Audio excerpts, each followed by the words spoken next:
Hello, hello, hello. Welcome to The Backroad. My name is Ethan Levesque, better known online as The Main Man. Using the ideas and principles that have guided my own career and life goals through business, marketing, and creativity, I'm here to discuss the strategies that actually help to build strong relationships with your audience, no matter the platform. Coming up on The Backroad, I recount an embarrassing mishap in a Benihana. Well, embarrassing to somebody. I discuss why your social media strategies aren't working, and I talk shop about why and how to build effective and efficient social media content machines. All of that and more just around the corner.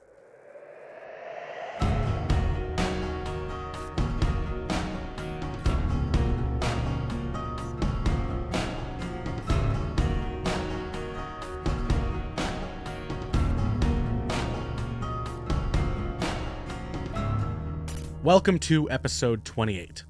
Today's theme is marketing strategy. Marketing strategy is something companies spend way more money than predicted on year after year. It's a thing that even people in the marketing industry have a hard time grasping. It's something everyone wants more of, but few people are capable of generating. But before we get into all of that, at this juncture, I'd like to talk about the marketing strategy masters and all-around cool guys, the band, the pros, the gentlemen, Bombargo. I had the privilege of seeing Bombargo perform at the Maine Savings Amphitheater in Bangor, Maine last week. They were the opening band for Trevor Hall and Michael Franti, two great artists in their own right, super grooves. But the second Bombargo came onto the stage, it was pretty obvious these guys meant business. Their online biography says that their concerts drop a vibrant splash of soul and bring unrivaled energy to the stage, and dagnabbit if that wasn't true through and through. I was captivated start to finish. They had the choreography, the art form, the flexibility, the beautiful vintage pop sound, and a charisma on stage that just didn't quit. They were in the crowd, they were dancing with security guards, and at one point they even led the entire venue through a guided meditation. Who does that? Then a few minutes into the second act, the band members poked out into the crowd and started interacting with the fans. They were giving away merch, they were signing everything handed to them, and taking pictures with anyone who asked. And a lot of people asked. Probably because they were walking around with a 10-foot surfboard with their logo on it. But they eventually made their way to our balcony. I went from never hearing this band before to being their biggest fangirl. It felt like I was meeting the Beatles, mainly because they kind of dressed like them. I thought I'd just get a picture and a sticker and they'd leave, but they stayed, they drank, and they casually chit-chatted with just about everybody in there. Then in the blink of an eye, they left our booth with 50 new diehard fans, and they were just on to the next section. I bring this up because Bombargo had one of the best marketing strategies and executions I've ever witnessed. Their wardrobe, their instruments, their style, their sound, all intentional. Their merch, their logo, their energy, their positive attitude, all intentional. Their ability to network, chat with anyone, captivate an audience, and bring a vibe, all intentional. Because in this busy, noisy, hustle and bustle, gotta keep grinding because I'm running out of time world, being a band isn't enough.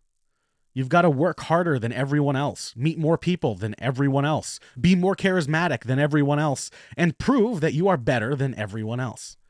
Watching Bombargo perform felt like witnessing rock and roll legends in their prime, because that's the dream they're pursuing. Of course the marketing strategy matches. Now let's get into the meat and potatoes of this episode, shall we? Once upon a time, I found myself in Vegas. On purpose. I didn't just wake up there. I'm not Katy Perry. My sister and I were visiting for the International Pizza Expo, and yes, it was as fun and delicious as it sounds. I talked about it in an earlier episode. Go find it. It's labeled Vegas something. Of course, only a quarter of our time was actually spent at the expo. The rest of our trip was spent out and about. We hit Gordon Ramsay's steak, did great, then okay, then really bad at a roulette table, golfed at Angel Park, explored Fremont Street, checked out some awesome art, had some pretty awkward foot massages, and pretty much walked the entire strip. According to my health app, I walked 115,000 steps in 3 days. It was exhausting. And my sister's a foot shorter than me, so I'm sure she probably walked like 200,000. On the second night, we caught dinner at Benihana. For those of you unfamiliar with Benihana, it's the hibachi place where they cook in front of you, juggle eggs with spatulas, catapult zucchini into your mouth, and repeatedly slap metal on metal like some cyberpunk game of whack-a-mole. Food's pretty good, though. Could have used some salt and pepper, but maybe that's just me being uncultured. In the middle of the meal, we were handed a beautiful mountain of the most fragrant rice with an assortment of delectable vegetables. It was pork fried rice. And directly across the grill from me, a stranger with the biggest smile across his face took a photo of his plate. His food steamed, his eyes gleamed, and I'm pretty sure it was the best day of his life. It was his wife's birthday, though. We found that out later. She didn't seem pleased. Anyways, here's the thing, and come listen close, because this is one of my favorite guilty pleasures. When I see people taking pictures of their food in public, whether they're doing it for the gram or they're sending it to their Grammy, I love to take a picture of them taking that photo. But it doesn't end there. That would be a really weird invasion of privacy if I stopped there. No, instead I act really quickly, and while they still have their phone out, I share the photo with them via AirDrop. Their reaction when they receive the photo is always incredibly funny. Like, what? Huh? Who? And once they realize I'm laughing my butt off, the gag typically leads to a pretty great conversation between strangers. So I took his picture and sent it to him and waited for his reaction. No reaction came. Nothing at all. He put his phone down, kept eating, and did nothing. What a bore. Of course, after a few minutes, I realized I had probably just sent the picture to the wrong phone. I remembered his icon said Gary's phone, so at one point I discreetly even shouted, "Gary!" and looked up to see if he was looking. He was not. I felt like an idiot, and now some poor Gary has to spend the rest of his trip in Vegas wondering who the hell the guy in the Dodgers jersey is, why somebody took his photo, and why he was the random recipient of said snapshot. So it didn't work. The prank wasn't pranking. And I'm sure you're wondering to yourself, why does he do this? Isn't that inappropriate and weird? Of course it is. It's jarring. It's cringy. It's momentarily mind-boggling. And that's exactly why I do it. I mean, what would be a better icebreaker? I do this, and now I get to have a conversation with a stranger that starts with an earth-shattering laugh? Hell yeah. Now I get to learn about somebody new, somebody I'll probably never see again. And if for some reason I think they'd be an interesting person to network with, I'll tell them what I do and exchange contact info. Win, win, win, win, win, win, win. Sure, this time I missed the ball and put more questions into the world than answers. But what batter doesn't strike out every now and then? Sometimes a car salesman is going to be sped away from without even a chance to say hello, and other times a millionaire is going to boldly walk into the dealership and say, "I'll take a fleet, please."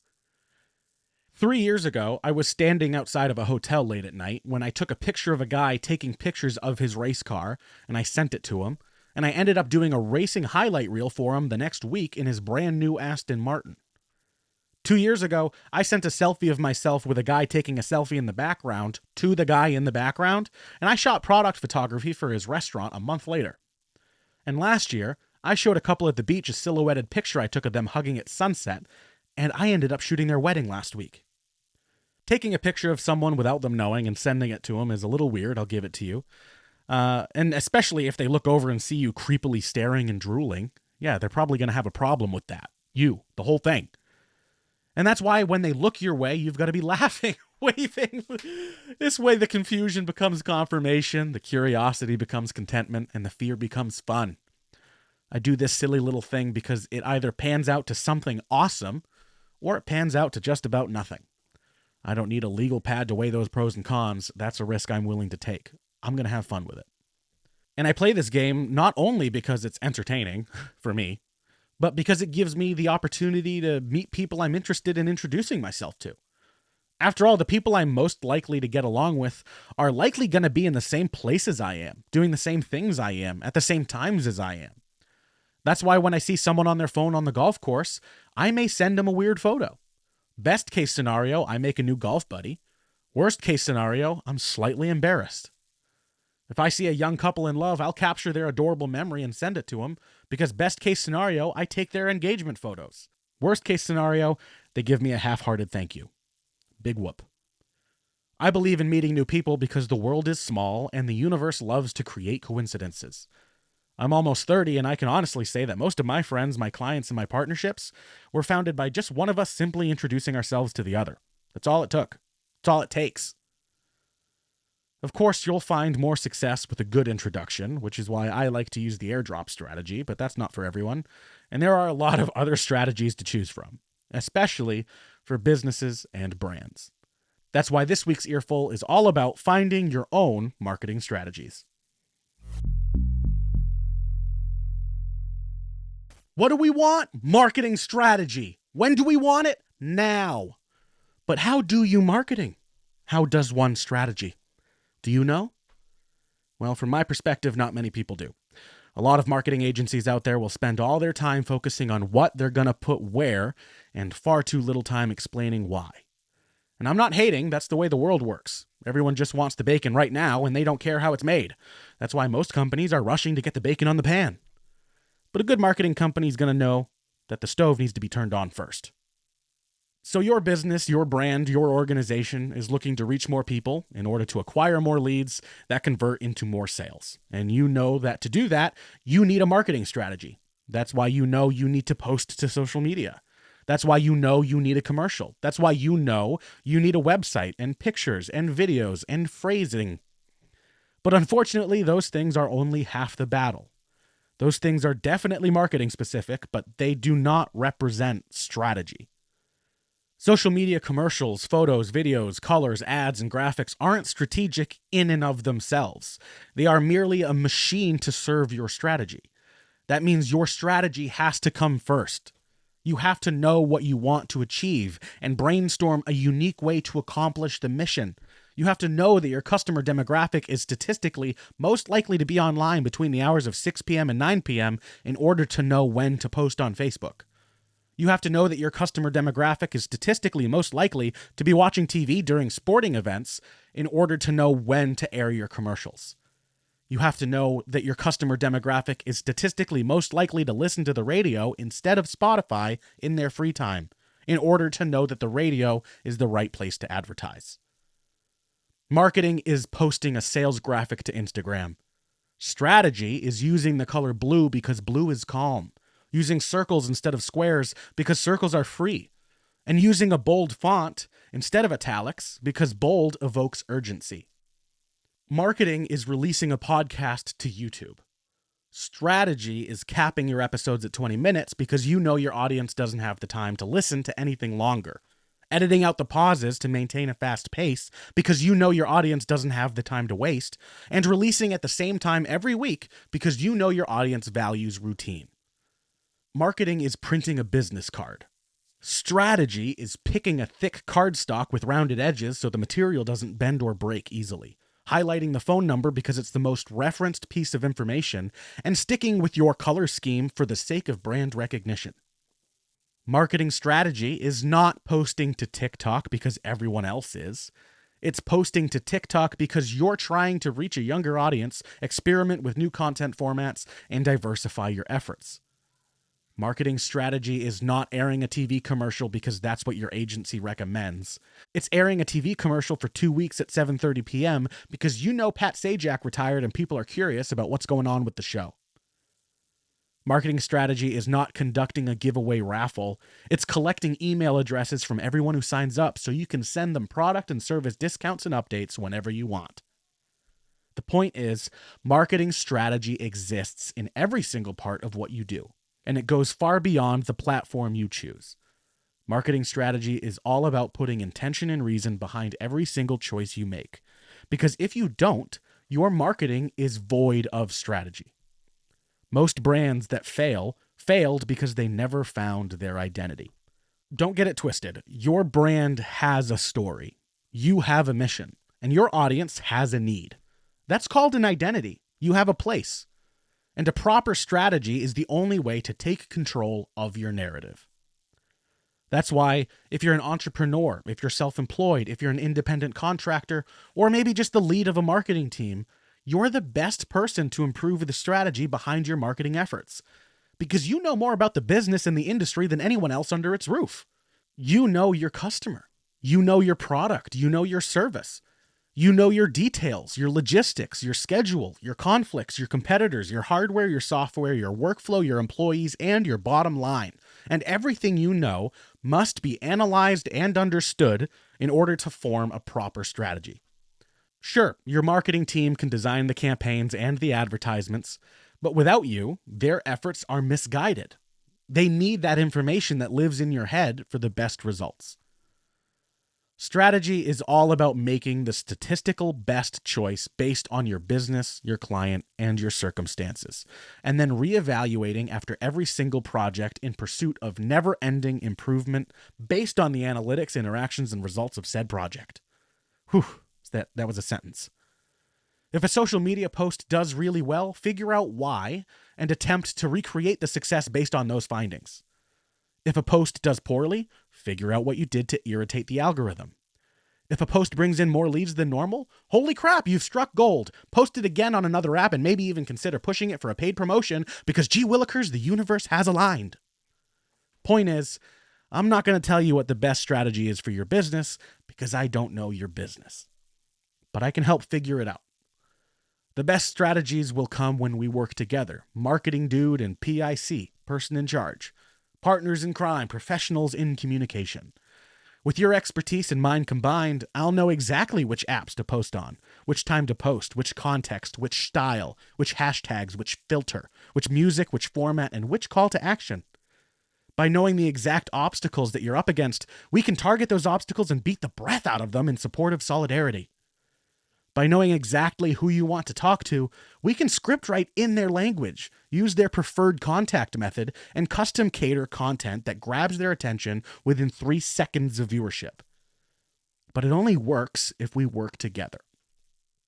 Marketing is a machine, and strategy is an operating system. Without one, the other exists without an identity. The reality is, if you really want the best bang for your buck from your marketing dollars, you have to be involved. Working with a marketing agency that doesn't work to intimately understand your business isn't backing its work by strategy. It's using the guess and check method. And any math teacher will tell you that approach is as effective as it is efficient. It's not. Well, we're almost out of the woods, but we're not there yet. Let's take a detour. What's all this I'm hearing about content machines? Great question. Let's talk shop. What is a friggin' content machine? Is it a semi-automatic weapon that fires TikToks at you like your girlfriend when you're sitting on the can? No, silly. That would be a stupid answer. A content machine is a batch of content produced in massive quantities, of templated quality, and in quick fashion. A video podcast makes a perfect example of a content machine. You create 1 hour-long video podcast and you post that video to YouTube and the audio to the podcast app. Congratulations, you have 2 pieces of content. But with some proactive thinking, the trickle-down system can easily take effect. With just the 1 hour-long podcast, you have all the materials you need to create 20 short clips to post on TikTok and YouTube, a handful of snapshots to post to Instagram and Facebook, and a comprehensive script that can be recycled into dozens of tweets, blogs, articles, and infographics. And with just one podcast, that means you can create 50 plus pieces of content for social media. Sure, your editing time may double in order to pull off that many products, but your production time doesn't increase. In fact, neither does your pre-production and logistics time. That stays the same. I'd even go as far as to say that you're actually saving time in the end because you're not having to custom create 50 different pieces of content from scratch, because the creative work was already done. There are a lot of variations of a content machine. You can record your lead mechanic responding to your audience's car problems live for an hour a month, and you'll have enough material to create 50 FAQ, DIY, TMYK-based pieces of content to distribute the remaining 29 days. Encourage your audience to submit photos of their dogs, and you'll be able to launch a Dog of the Day campaign on Facebook that will never run out of support. Require 30 employees to submit a 1-paragraph rundown of what's new and exciting in your industry every month, and you'll have enough content to keep your brand relevant all year long. If you want to win on social media, customizing a content machine is the most effective and efficient way to produce. Effective and efficient. In my opinion, the 2 most paramount words in successful marketing. Thanks for listening. Well, the end of our journey has come, but don't worry, with 27 episodes behind us, there's plenty more to learn. If you're interested in taking your marketing to the next level, designing a content machine, or just brainstorming some creative ideas, I'd be thrilled to chat with you. Ethan@northernoakmedia.com. Don't forget to like, follow, and subscribe to The Main Man on YouTube, Instagram, Facebook, and TikTok. And be sure to catch The Backroad every other Wednesday, wherever podcasts are found. Thanks for walking the back road with me. I've been Ethan Levesque, here to help you accomplish your business, marketing, and creative goals. And remind you that you can get there from here. Is it a semi-automatic? Is it a semi-octomactic? Semi-octomactic. Is it a semi-automatic? Can't say that word. Is it a semi-mon? I can't say the word semi-automatic. Oh, I mean, apparently I can, but just not on camera. What am I scared of? Probably the algorithm. The algorithm doesn't like that word.